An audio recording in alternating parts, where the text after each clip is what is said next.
Clapham attack. Abdul Ezedi, who is still on the run.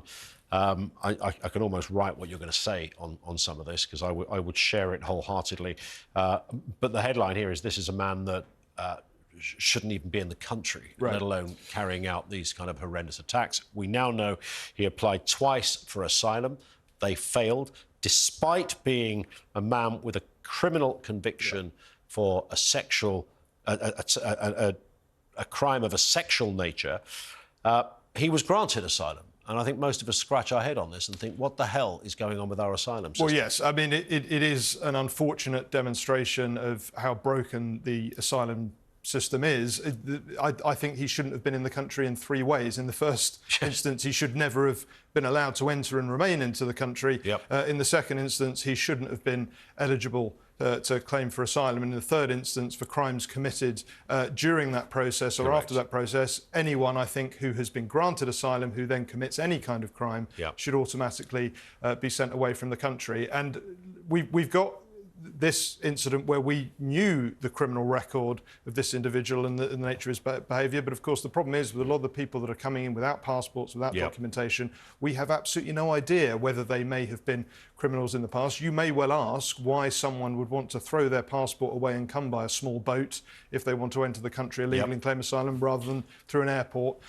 So I think, really, it is a horrific incident that speaks to something unlike the previous case, which is perhaps two very dangerous individuals, and you're always going to get crazy and dangerous individuals in society. In this case, this should never have happened, because the individual should never have been in the country. And as we've discussed so many times, that asylum system, I think, needs to be looked at. What I advocate is a system where people apply to our embassies overseas before they come to this country, and they're either granted or denied at that point. If they come to the country illegally, automatic denial. And this is just extraordinary. I mean, this fella turned up in the back of a lorry, apparently, by all accounts, some years ago. Refused twice. I mean, if you get refused twice, you would think, well, on the second refusal, that's it, because I assume the second refusal came on the back of an appeal of the first one, I would imagine. If the second appeal says, no, sorry, it's not successful, wouldn't that be the point that you are escorted to the airport or wherever and made to leave the country? But we're told this is... and again, this is international law. You know, we've got... the guy had refugee status, so therefore the international laws say that he has certain rights. The fact that he committed an offence, he didn't go to jail for that offence, you'd have to have, I think, more than 10 years, 10-year sentence in order to qualify to be... expelled from the country at the end. I mean, this is all over the place. This is a nonsense. This is a bad man that should have been thrown out years ago. Exactly, and there's lots of bluster about international law and the UN. The only thing that should matter is what the British public want to happen. This is a sovereign nation. If we don't want these sorts of individuals in our country, and all evidence points to the fact the British public don't, then Parliament must legislate to ensure that doesn't happen, regardless of what the UN says. But why has that view become controversial? I mean, surely the controversial view is the opposite to that. And yet, for some reason, the views that you're espousing, and I would share, and I think lots of our viewers and listeners would share, is seen now as, oh, that's a little bit... it's a bit dodgy, isn't it? The fact you want to send people, in inverted commas, back to where they came from. Well, not everybody, but people who mean harm to us. Right, and unfortunately, these sorts of incidents are the result, and you know, much wider societal discord that don't always come to a point in these horrific ways, but still cause all sorts of problems. And when you have the Prime Minister, who has made it, you know, a campaign pledge, essentially, that he's going to sort this out, saying he's cleared the migrant backlog a few weeks ago, well, what has cleared it? It's just they've all been accepted. Almost no one is removed from this country. No one's gone to Rwanda, which is a plan that won't work, but at least they put forward as the plan. And very few people are deported for any reason that come to this country illegally. It is absolute madness. And as a nation, it's unfortunately the case that the public almost need to override the politicians and get that very strong and, as you say, rational feeling.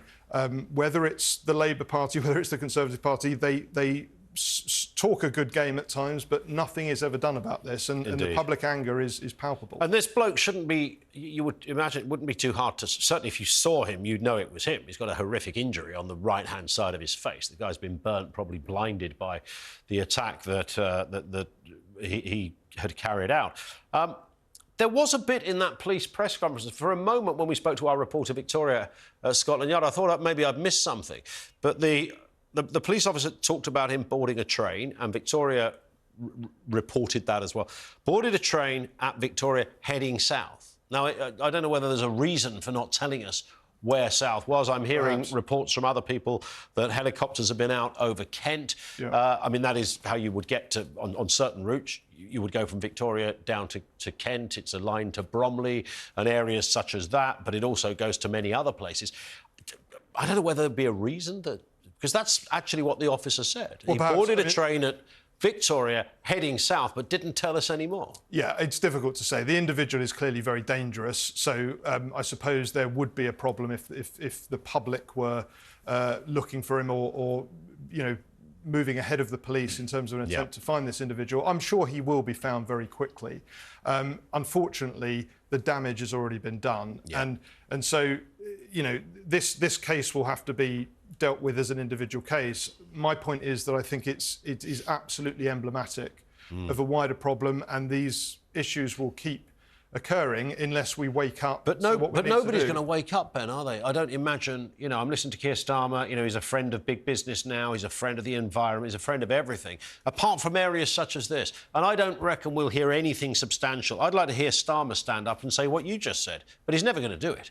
Well, his and my politics are somewhat different. You think? But I think where you can look at the establishment politicians and cry and bemoan all the things they're doing wrong, but the public view, I think, is pretty solid on this, and that's where I feel like we have won the argument. And so, you know, woe betide those who consistently stand against the British public. Absolutely. Ben, thank you for coming in.